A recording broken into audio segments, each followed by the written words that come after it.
Winter is here in the Chippewa Valley, which means it's even more important to make sure you have a good vehicle to hit the winter roads of Wisconsin. Need that vehicle for this winter season? Look no further than Toyson Ford in Chippewa Falls. Whether it's a car, truck, or SUV from their new or used inventory, Toyson Ford has the vehicle you're looking for. Making sure you have a good, proper working vehicle is incredibly important this winter season, and Toyson Ford knows that. Just give them a visit today at 1000 Chippewa Crossing Boulevard and visit ToysonFord.com.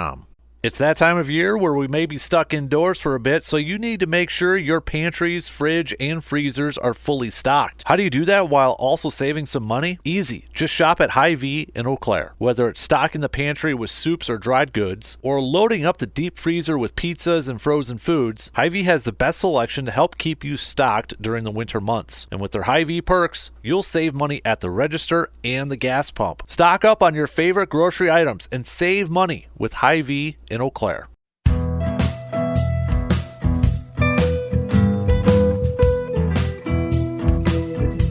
What's up, everybody? Welcome to this episode of the Man Cave Podcast, brought to you by our awesome friends from Hy-Vee and Toyson Ford. Dan Casper here with you, as always, for every episode of the podcast. Don't forget to be a follower and subscriber for free wherever you listen to your podcast. Just click on that follow or subscribe button over there so you never miss an episode of the podcast. A little Reflection Monday on this episode of the podcast. Packers falling to the San Francisco 49ers in the divisional round for about 55-ish minutes. Maybe it looked like the Packers, I shouldn't say for a whole 55 minutes, the Packers outplaying the 49ers. And, entering the fourth quarter, a few minutes left in the fourth quarter, maybe looking like the Packers would go to the NFC Championship game and shock the world again after beating the Cowboys in their house. Could they do it again against the 49ers, the one seed in their house? And it looked like that they were going to, but 49ers scoring a touchdown with just about a minute left, a little over a minute left, and holding on to win. Now, I'll admit, this game stung, and it took me a little bit. I didn't want to return messages. I didn't want to return texts or anything like that. I didn't want to talk to anybody about it after this game right away. I needed some downtime. And if you'd have told me I would be kind of in that mood or in that frame of mind, maybe in October and such, I would have taken it. And I still would take it. And, thinking back and kind of doing a little self-reflection, not only on just that game, but for this season here. The game, like I said, it stung. It stung. It hurt. You don't get a lot of opportunities for a chance to get to the championship game, for a chance to get to the Super Bowl. You don't get them. They're few, unless you're the Patriots or the Chiefs, it seems like. But for the most part, you don't. But I also feel like, so it stings in that part because they were so close to happening. But I also feel like it's a good sting because what happened with Green Bay this year, it's something that a lot of us, if not all, expected to happen, right? And, maybe some of us expected to go in the postseason. I actually picked Green Bay to go to the postseason, but really it might have been more of a homer pick at that. And even when they got there, I'm like, okay, they're probably going to get waxed in the first round. No, they weren't. So, and the other reason, too, why it stings so much is that Green Bay was playing so good at the end of the season, and they were so fun to watch at the end of the season.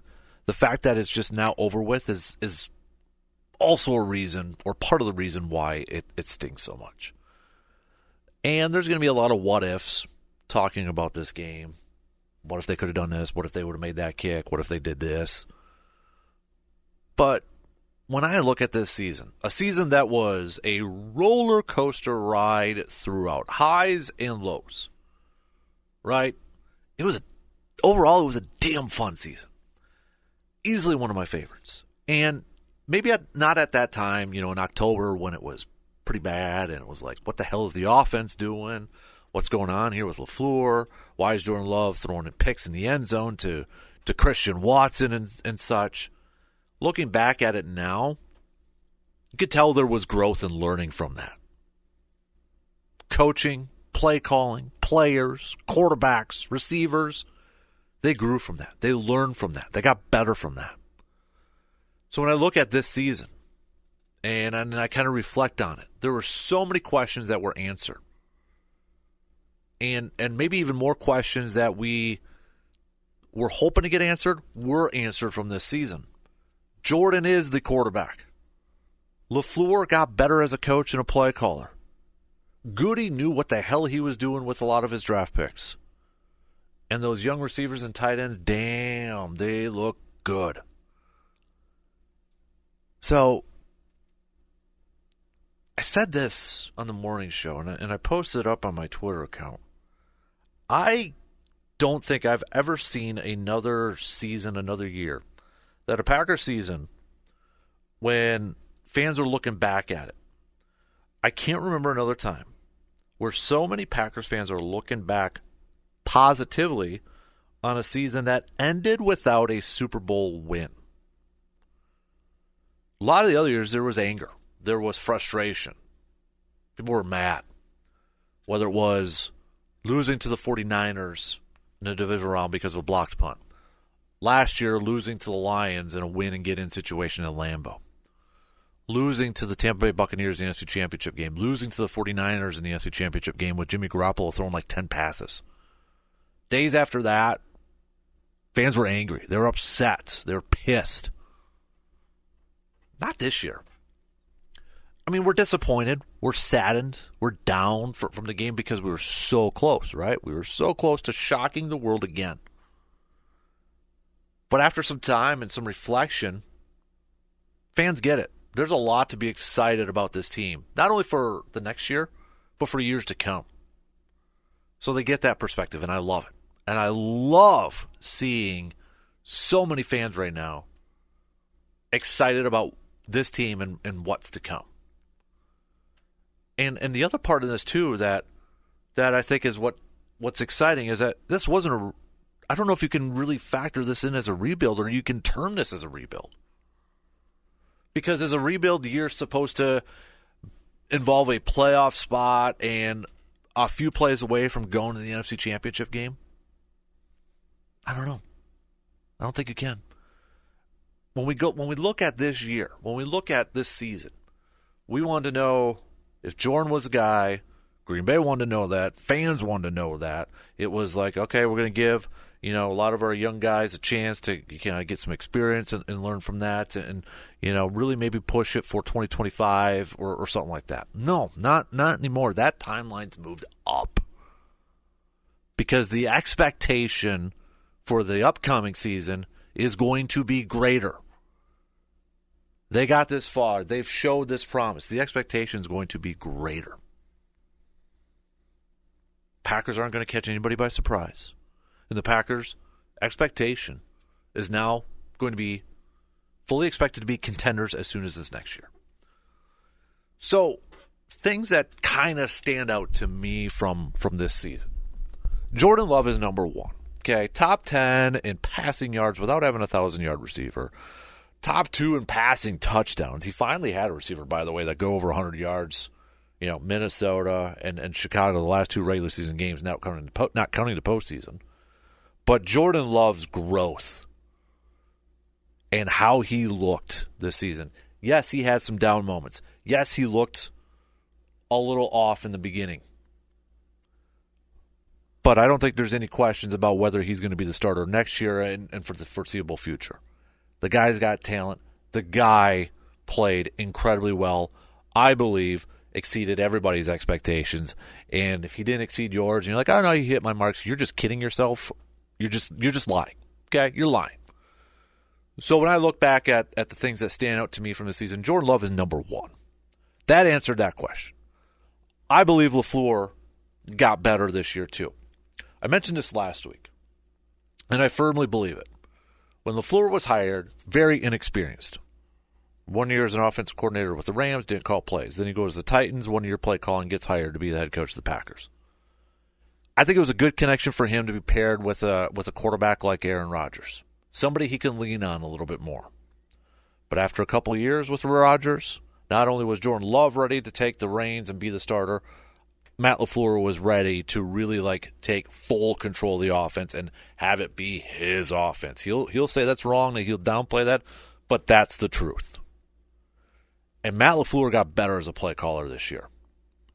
After that Pittsburgh game where they said, screw it, let it rip, and there was a growing period. Yes, you can have training camp, you can have preseason to work with your guys and try to figure out what works in that, but real games that matter, when you got to scheme not only yourself for play calling, but against defensive opponents and such, it's different than preparing for training camp, practicing in training camp, practicing in preseason, preparing for preseason games. Regular season is a completely different animal. So there was a growth that LaFleur had to go with his offense too, finding what worked, finding guys that would play well, getting everybody on the same page and putting players in a position to succeed. And when that happened, when it clicked, when the light came on, boy, was it awesome to see.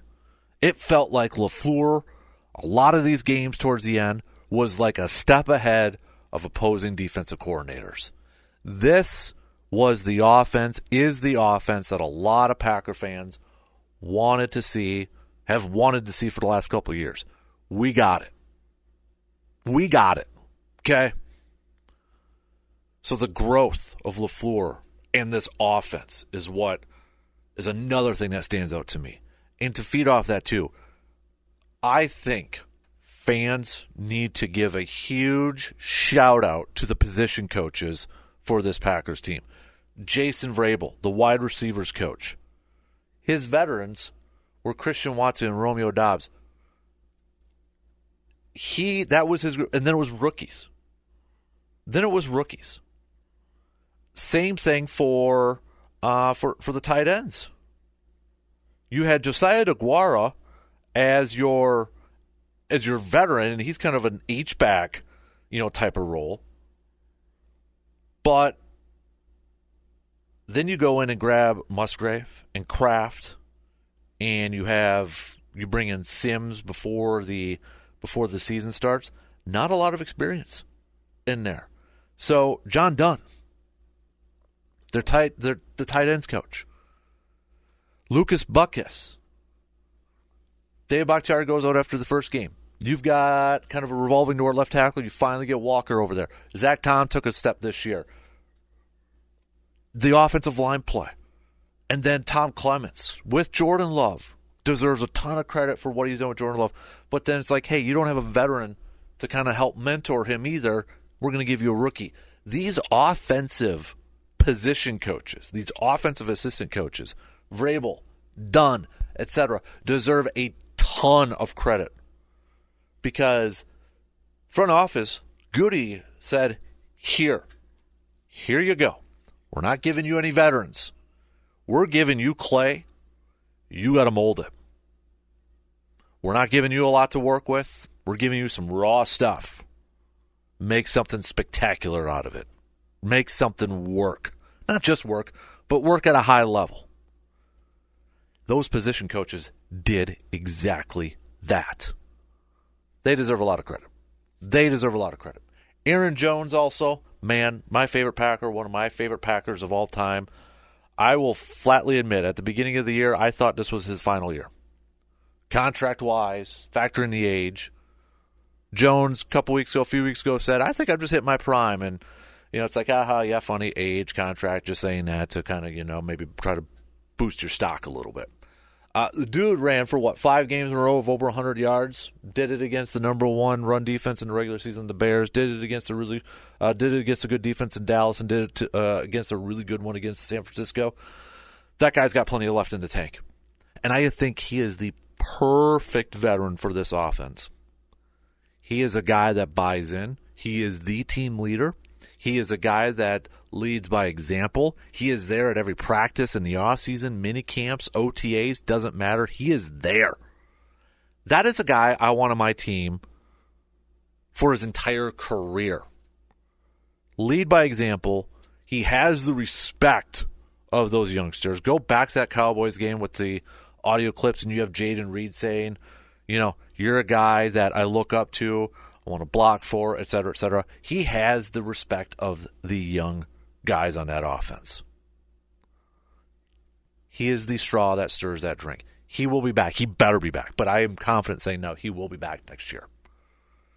The offense got better when Aaron Jones also got healthier and back in the fray. And I think a benefit for this offense, too, why it was so cohesive, why they gelled. They're all similar age. Jordan Love's going to be growing up with these young receivers and tight ends. They're similar. They're similar in age. There's not an age gap. Personalities seem to be the same. They're gelling together. They're building something together. You know, these young guys aren't coming into a situation where you've got a well-established quarterback and you kind of have to do things by the book and got to earn that trust. And yes, I'm kind of calling out Rodgers a little bit there. No. You're not really tiptoeing. These young guys aren't really tiptoeing or walking on eggshells in the locker room. They're growing and learning with their quarterback, which is incredibly beneficial for this team. There's a lot of things we can take to look at this season. A lot of highs, a lot of lows, a lot of positives, right? There's so much. This was just a fun season. It far exceeded my expectations. It far exceeded a lot of expectations. I'm excited for the offseason. I do wonder, does it change the plans a little bit for the offseason? Like, hey, shoot, we were that close. Do we move up that timeline a little bit more? Do they become a little bit more aggressive in free agency? Do they add a little bit more than what they maybe originally thought? Remains to be seen.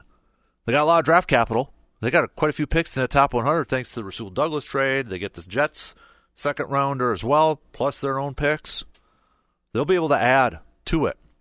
And going back to that whole rebuild thing, where I don't think you'd call it rebuild, shout out to one of our listeners on the morning show. Love the word. I think it was his name's Smuck. Reaffirm. Packers reaffirmed themselves as a contending team again for the future. Think about this. I'm in nearly my 40 years on this earth. From what I can remember, I've never gone through a long rebuild.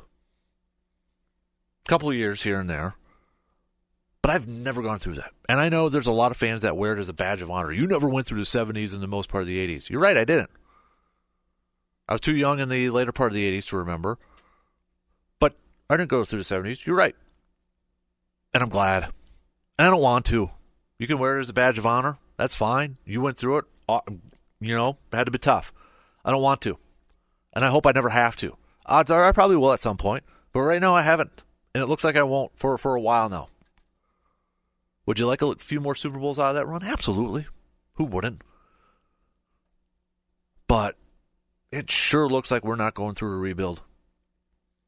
What an amazing job by the coaching staff, the front office. Goody's picks were awesome, but the players. And I think, for all the talk, too, about, in this postseason, hey, this team's young, inexperienced. They don't know what's going on. They don't know any better. They're playing loose. They are, they don't have any pressure on them. It's always on the Cowboys. It's on the 49ers. You're right. But now these guys got a taste of it. They got a little taste of a little success. These young guys got a little taste of success. I think that's going to motivate them this offseason. I think that's going to drive them this offseason. I think you mix that in with a veteran like an Aaron Jones who maybe has a couple more years, and he's had a few bites of that tasty apple, and he wants to get over that hump and get to a Super Bowl and win a championship. You mix that in there, you got a dangerous recipe. Dangerous in terms of being good for the Packers, dangerous for the rest of the league. Now, I know a lot of questions are going to be about Joe Barry, Anders Carlson. I feel like Anders is going to be with the team next year. Maybe you bring in some veteran competition for him. Joe Barry, defense played well. Was it enough to save his job? I still feel like sides will just mutually decide to go away. Joe Barry's contract's up. It's that easy transition. We'll talk more about potential candidates because I've got a few in my head and such. And, in later episodes this week, we're going to kind of do some exit interviews. Kind of look at position groups, what went right, what didn't go right, grade them, outlooks, all that sort of stuff. So we'll have plenty of time for that. But on this Reflection Monday, or whatever day you're listening to this, because we're recording it on Monday, when you look back at this Packers season, it's a season that was full of, again, highs and lows, frustrating points, really good points, what the hells, and oh my gods. I just keep going back to this. It was fun. It was memorable. I got caught up in the emotions of it again in those postseason games. I remember before the Dallas game started, I was like, I'm not going to get emotionally involved because I don't want to get emotionally involved and just be down that they didn't win. That went out after the first drive. I got involved. Got way into it. Got into it. Same thing with San Francisco. Got into it. Believed. And I think that's a big key with this young team, too. They believe that they can be one of the best teams in this league. Belief is a powerful thing. And they got a taste of that. You're a Packers fan. Future looks good. It looks really good, and you got to feel really good, and you got to feel confident in the direction of this team. Expectations are going to be greater now, though. No low bars. Going to be high bars. And that's fine. Embrace it. Welcome it. It's all about winning championships anyways. This was a hell of a season. It was a great learning season. It was a great growth season that exceeded all expectations. And I can't wait to see what this team does in the offseason. I can't wait to see what they do in the draft. And I can't wait to see what this team does come next season. Sky is the limit. So victory scotch it up. All right, just kind of a little bit of a quick episode to recap the season here. Just to kind of get off my chest some thoughts here on this Packers end of season. I had a lot of people sending me messages and texts, so I apologize if I didn't get back to everybody. But I needed a little bit to kind of reflect and let the emotions subside a little bit. And after thinking about it and after looking back at it, how can you just not be proud of this team and excited about this team? That's going to do it, though, on this episode of the podcast. Hey, if you don't mind, if you could give us a 5-star rating and a positive review wherever you listen to your podcast, that would be fantastic. I would love you guys and gals if you could do that. So do that so others can find the podcast. We'll have more breaking down position groups, players, coaching staff throughout the coming days here. Keep you posted on any moves in terms of coaching, assistant coaches, and that sort of stuff. But until next time, I'm Dan Casper. Big thanks for joining me and listening to this episode of the Man Cave Podcast, brought to you by Hy-Vee and Toyson Ford.